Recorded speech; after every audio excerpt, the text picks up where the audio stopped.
Thank you so much for joining me today, Joel from Nahanni. And I'm so stoked to catch up with you today because when we were introduced, I checked out your website, and ever since then, I've been sort of like dreaming about all your amazing trips. So I'm excited to finally catch up with you and learn a lot more about your trips. Yeah, my pleasure, Reed. So, where are you located at the moment, and where do you live? So I live in Whitehorse in the Yukon. My family has been coming north for almost 40 years, guiding and outfitting across the Arctic and subarctic of Canada. But in 2018, I expanded the family business into the Yukon, and that allowed us to find our way to Whitehorse full time. And my wife and three kids and I are very happy to call the North home. Okay. And for those that are not familiar with the Yukon, like where is that territory in reference to Canada? So we're northwest corner of Canada. We're snuggled up next to Alaska and north of British Columbia. So we've got a slice of the north that goes from the 60th parallel all the way up to the Arctic Ocean. So north of the Yukon, you're touching the ocean on the Arctic side, essentially. Correct. Wow. Uh, so Nahanni was a family business. Could you give us a background about your experience in rafting and how you got involved with Nahanni? So my dad started a company called Nahanni Wild. He started as a river guide on the Nahanni in the 1980s, and in 1991 had the opportunity to purchase the company that he was working for. So we were raised on the banks of the Nahanni. My dad would bring us north. We'd live in these little cabins in the summer. We'd spend time on the river together as a family. It was really very, very small, very granola for the first 25 years of the business. It was a lifestyle for my parents that allowed them to maximize the time they spent outside with us as kids. I've got a younger sister who's very involved with the business and a younger brother as well who guided for many years. So we were all essentially indentured labor for the first generation of the business. But now that we're all a little older, my sister and I have taken over the day-to-day management of the company, and we've been working to grow it and allow it to become something that can provide for both our families. That's incredible. I can't imagine growing up on the river, doing all these trips in like one of the wildest places and possibly on the earth. How cool is that, dude? It's a unique set of childhood trauma we've got. It's something that we're excited to make sure our kids get to experience too. Yeah, that's amazing. So, were you actually on the guided trips that your dad and family were going on, and you would join them and like help out, or when did you start sort of doing that work side of things? I guess my apprenticeship started when I was 13. I mean, there was always work to be done, and we were washing wetsuits and helping fix gear and organize things as soon as we could walk, really. Like we were kind of just brought into the fold and shown the work that was going on, and that the work was play for us as kids. But once I was old enough to paddle a canoe from the stern by myself and be able to be responsible enough to handle some tasks in the wilderness, I was brought on trips to fill empty seats, just to provide guides an extra set of hands, and probably to give my mom a break from my energy levels. So it was, yeah, it was a quick crash course in guiding. And then along with that, I mean, my dad would be doing the outfitting side of things all through the winter, the logistics, the equipment and food preparation. So there was always an opportunity to make a few dollars after school ended. There was always something we could put our attention towards. And we in some ways didn't know any better and became outfitters by default. That's incredible. I really love family businesses and family run businesses, and we are one. And then just like seeing that there's so many different paths out there of growing, and I love that you could do that within the outdoor spaces, especially. And you've created a nice thing for you and your family in a second generation now. That's amazing. So, in terms of all your trips, do you mind sharing, like geographically, what regions have which whitewater rafting trips in categories, and maybe what makes them different? We go a lot of different places from the eastern Arctic and into the tundra, the barren lands high above the tree line, and out to the Arctic Ocean on a variety of rivers, through to what is essentially the continuation of the Rocky Mountain system up into the Mackenzie Mountains. And that's where our namesake, the Nahanni River, flows, kind of going out of an ecosystem that would see parallels as you go like north of Wyoming and north. It's this montane ecology that just is still intact in the Nahanni area. But then we also run trips through the coastal ranges from rivers like the Náįlįcho, the Tatshenshini, and then south into British Columbia, where the Canadian River Expeditions, one of the companies we operate, was founded in the Chilcotin Plateau, a really wild and rugged volcanic plateau that comes off some of the tallest mountains in British Columbia and then flows into the Fraser River watershed, which ends up near Vancouver. But we're about 500 kilometers upstream of there in this remote chunk of old growth forest with some incredible whitewater. Yeah, that's the diversity in your trips is incredible to see. And you have trips that lead up to like incredible waterfalls. And I think that's the Virginia Falls at the Nahanni River. Yeah, Virginia Falls, or Náįlįcho in Denizati, the indigenous language of the region, means big water falling down, and exactly that. It's twice the height of Niagara Falls. It has 4 times the volume, and it really stands as one of the crown jewels of the Canadian National Park System. And it's the entry point for a lot of our expeditions in the north. It's perhaps the most celebrated wilderness river in Canada, and for great reason. It's got an incredible variety of geological formations throughout it, from 1,000-meter deep canyons to complex cave systems, unique, delicate carbon or calcium carbonate constructions called tufa mounds, hot springs, and then the full suite of northern wildlife still calls it home. So caribou, grizzly bears, wolves, moose.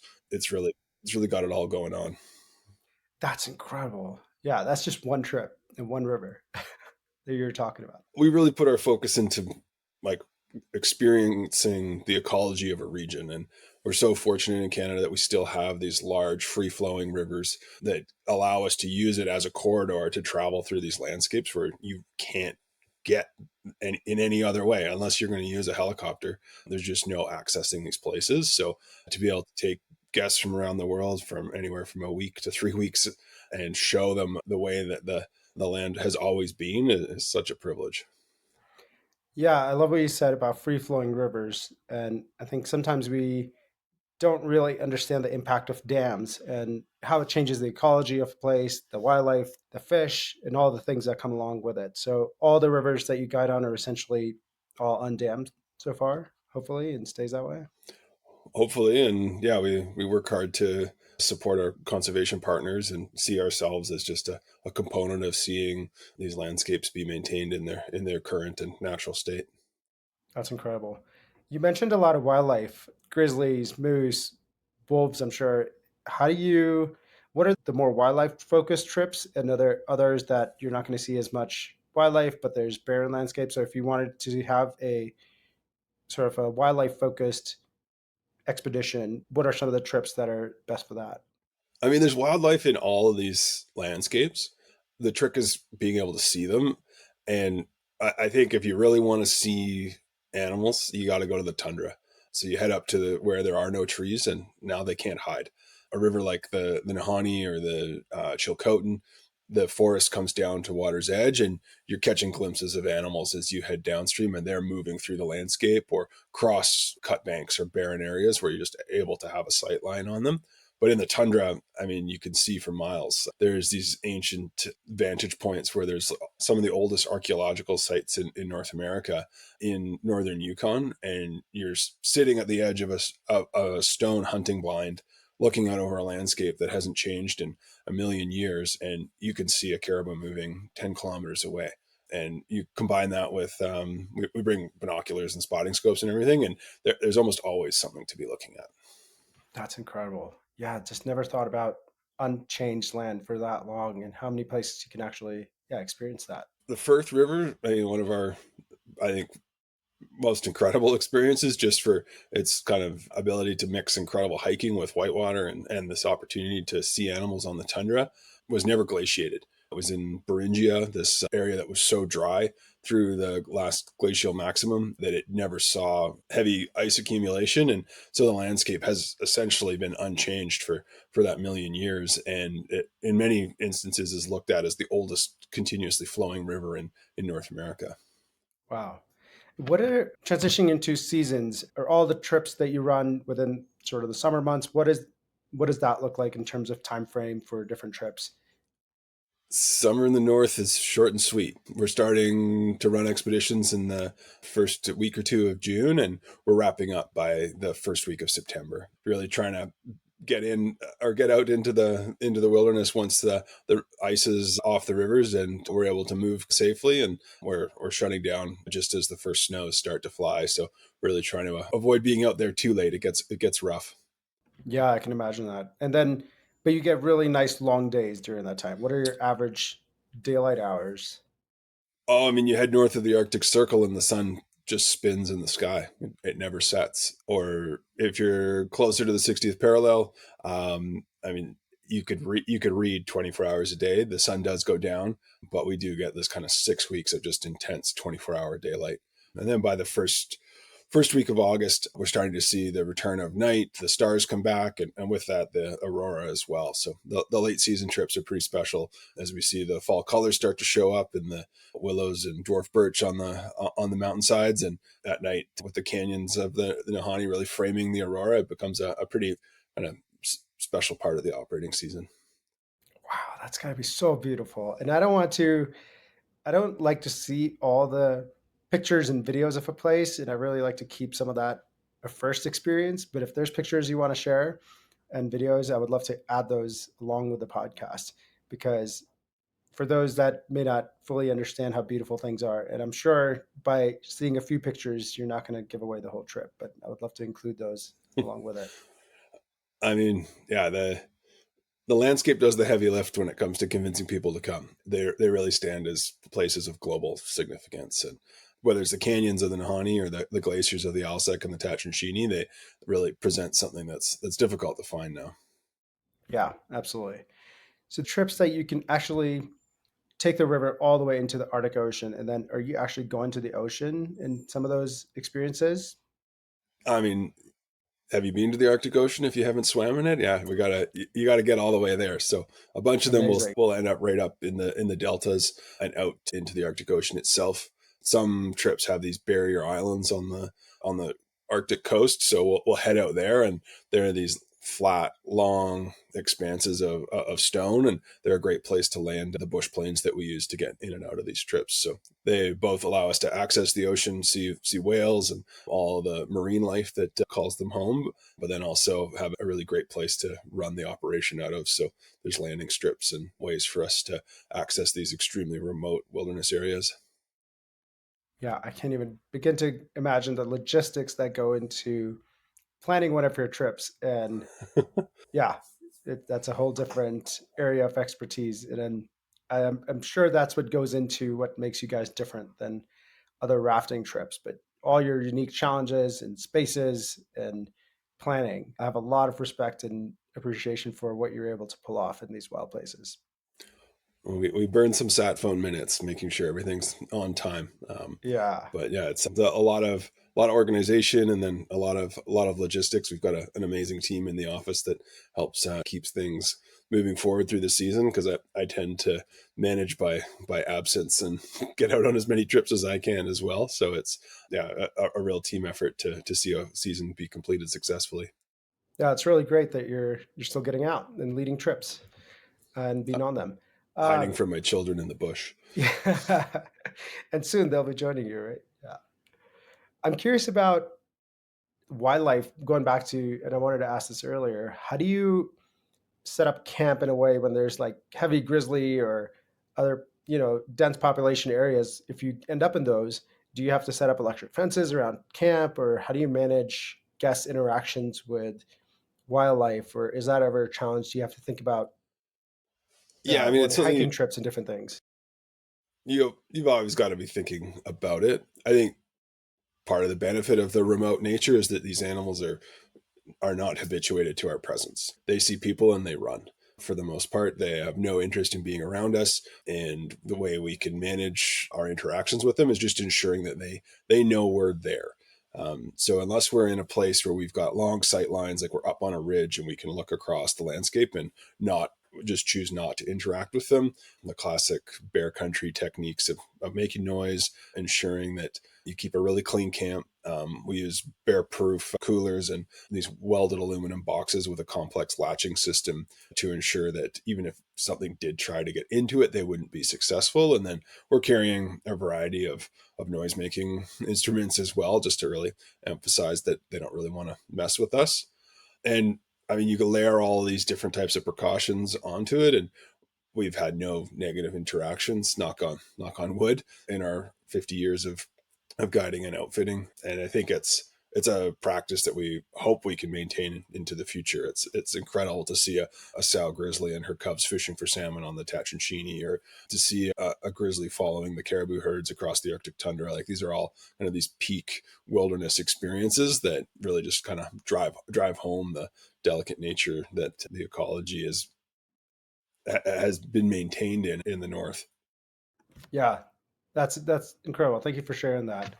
One of the things I really loved about your trips is that you offer not just whitewater rafting, but you also have canoe trips. And for some trips, maybe you can use a pack raft or bring. Could you bring yours along? Could you share a bit more about the different styles of a trip? So on a canoe trips, is it you and your party could be paddling the canoe and the guides are along, and the difficulty levels? And it'd be great to actually kind of cover the difficulty levels and ranges of who can join your trip, or the different trips. I'm a big believer that there's a right tool for the job. And some rivers, I mean, rafts and canoes are both completely appropriate depending on your skill level. So a trip like the Nahanni below Náįlĩcho or Virginia Falls, rafts and canoes are both great. There's consistent current, there's whitewater, but it's not so big that the canoes can't get through safely. Um, and it just allows for people of all walks to experience a river, especially with, like, the rafts just make it completely approachable for almost anybody. As long as you're able to walk and enjoy being out in the landscape, we can get you down. The canoes themselves, I mean, they let you travel much faster. So when the water is slow, we're able to link together the whitewater sections of big watersheds like the Nahanni, where the upper watershed is really fun and great canoeing on these clear tributaries that kind of come together to really be the South Nahanni River. But then there's about 110-mile stretch of fairly slow water, and in a canoe that's 3 days. In a raft it would take you a week. You just really are able to create a trip experience by being able to move efficiently through these big watersheds.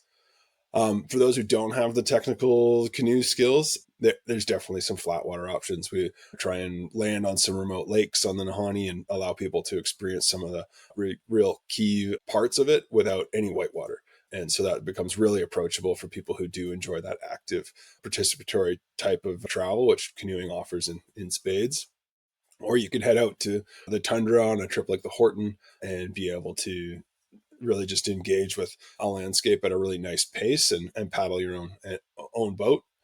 And then we layer on things like pack rafts and inflatable kayaks, really user-friendly watercraft things that people without a lot of experience can dive into and really just enjoy interacting with a whitewater river on their own terms. We can outfit people with dry suits, and of course everyone's got their PFDs and helmets on, and so it's a really safe and fun way to stay active on a raft trip, but then really be able to define how you interact with this river on your own terms. That's incredible. I love having all those options because sometimes, yeah, you want to take these trips, but you want to have a bit more control over your experience and adventure as you paddle down the river or different water bodies. And all the trips are completely guided, right? Like they include everything, all the gear, all the food, everything that you need. Is that sort of the only option, or do you have different levels of options that you can pick and choose in terms of how much support you need on the trip? We do help people do self-guided trips. So if they have the requisite skills, we can create a rental package for them with or without food. I mean, it really, these trips aren't inexpensive, and there are a lot of people that come from paddling communities. America's full of these kind of hot spots of paddling, whether that's the Boundary Waters in Minnesota, the whitewater prowess that comes out of Northern California and up to Washington State, or even in the Carolinas and the eastern side of the eastern seaboard. You just see some incredible paddlers, and people with a real passion for it can definitely link it together, and they can still get on an airplane, fly to the north, and be able to take off for a really efficient wilderness experience if they're ready to tackle it on their own. But really, for us, the bread and butter is the fully guided expedition. We've got an amazing team of guides. Many have been with us for decades that I think really add a lot of value to the trip. It's unlikely you're going to come to these landscapes twice, and for the distance you're going to travel and the expenses you're going to incur just to get here, for the full value experience, having a guide, someone who's going to enhance the trip and just make sure it goes as well as it possibly can, is I think from our perspective a great investment of your time and energy. Yeah, absolutely. I was actually thinking a lot about the boundary waters when I was looking at your trips, and I thought a lot of those folks might be interested and curious about paddling these rivers on a canoe trip. We've been to the boundary water several times and absolutely love it, and that's what kind of inspired me to think about canoe packing and taking a trip down one of your rivers. I know you take a lot of pride in how your company operates versus other rafting companies. And I would love to hear some of those things that kind of go into what makes you guys different, not just your geographic location, but your guides experience, your customer experience, the customers go through, if you wouldn't mind sharing some of that. I think it all comes down to the philosophy that this is the way to experience these large scale landscapes, traveling hundreds of kilometers through remote wild lands by a self propelled boat is just a really soft touch way to go into a landscape, leave no record of your passing, and return home with these memories. And as a company, we're all committed to continually having these sorts of experiences. We're all addicts to being able to kind of interact with the world. They're not your typical bachelor party wild whitewater experience. This is very much about moving through the natural world in an expedition format. And I think everybody within the company really understands why we're out there. And it's about the experience as a whole, not someone's particular need for an adrenaline rush. That said, the technical skills that the guides bring is unsurpassed. They all love to cook and eating well. We're enjoying life. We're really making sure people are having an experience that will stand as one of the best things they could do with their time. That's incredible. I feel like you're the epitome of less but better. Like you have less months you can recreate, less guests you could probably take down, a fewer rivers, but they are absolutely incredible experiences. And I can't imagine what it feels like to be out on a river for 21 days without any cell phone service, disconnected, unplugged, and being really able to experience these wild places. I mean, that's got to be one of the most scarce things we can experience as humans today, living in such a highly connected, overly stimulated world. And I think that's probably the most special thing that your trips and a lot of the wilderness trips offer is that ability to disconnect, but have that safety of the guides and the experience to support you through that process. Yeah, well said. I mean, I think that's the heart of it, is being able to slow down and be fully enveloped in the just the flow of the river and the rhythm that traveling through it for days and days allows you to develop. Yeah, and I've been thinking a lot about time and how experiencing time is different for everyone and for all of us at different moments. So if you're super busy and you're connected, a day can fly by. But if you're on the river and you're unplugged or just disconnected or backpacking or whatever, the time seems to like last forever. So I feel like your 21-day trip probably feels like 3 months when you're out there in terms of like passing of time. It's a very strange thing to come back to the real world. We often refer to it as reentry, and you might as well have been on another planet by the time you get back to cell service and your iPhone just explodes with notifications and messages. It's a shock to the system. Yeah, yeah, I really enjoy that, and yeah, that reintroduction does take a couple of days, and every time I unplug, and I think it's really important for us to continue to experience that as we live in the 21st century. I wanted to wrap it up with a couple of things on conservation. What do you think are the threats to the areas possibly that you lead trips through or general in Yukon and the wild places, the Arctic? Obviously, the climate is changing very fast, but do you feel like there's other conservation threats to these wild places and areas where you recreate?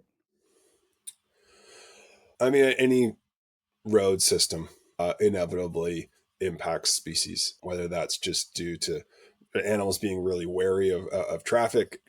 Caribou in particular are quite skittish and move away from road systems, and that can have a major impact on their migratory routes where the cows go to have their calves in the spring. And so anytime you see a road go in, there's inevitably a resulting decline in caribou populations. And with that, the wolves and bear populations are impacted. I mean, in the north, we're really balancing the need for the critical minerals that are going to drive the hopeful change towards energy systems that won't see the climate deteriorate further. But I mean, I think if we can start to look at ecology in a landscape-based way and know that just because there's a national park boundary doesn't mean everything inside that is protected. We really need to allow for the migratory routes of animals to be considered in the development of these protected areas. And that's, I think, a big message to try and drive home is just the need for us to really start to think about how other creatures on the landscape utilize it. Yeah, thank you so much for sharing that. I read somewhere that the deer didn't cross the road crossed the forest. And that's really stuck with me on like how our impact with just simply putting in a road has such a devastating, long-term impact to an ecosystem.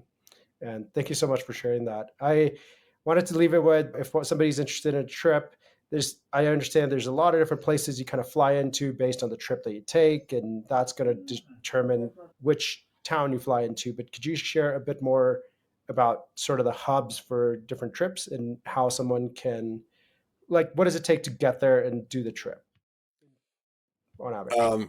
I mean, it's improved a lot from when I was a kid. It used to take 2 or 3 days sometimes to get up to some of the remote starting points.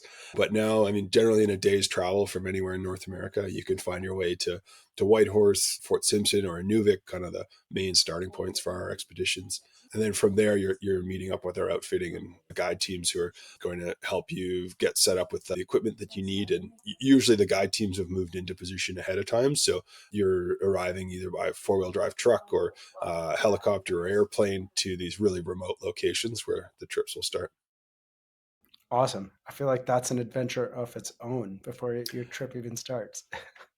People tend to arrive and say that was worth the price of admission. The flights are a spectacular highlight of it. And it's a lot of fun to get into a float plane or a helicopter and take off across a huge glacial expanse or head through some of the most rugged mountain terrain you can imagine. Yeah, so incredible, Joel. I know this is one of the trips I know I'm going to do in my life. So I don't like to say bucket list trips. It's just like, the adventure keeps going. But thank you so much for coming on and sharing the stoke about all the amazing trips, the ecology, the wildlife, and your passion for being on the river. Is there anything else that maybe we missed, or did you want to talk about to our audience?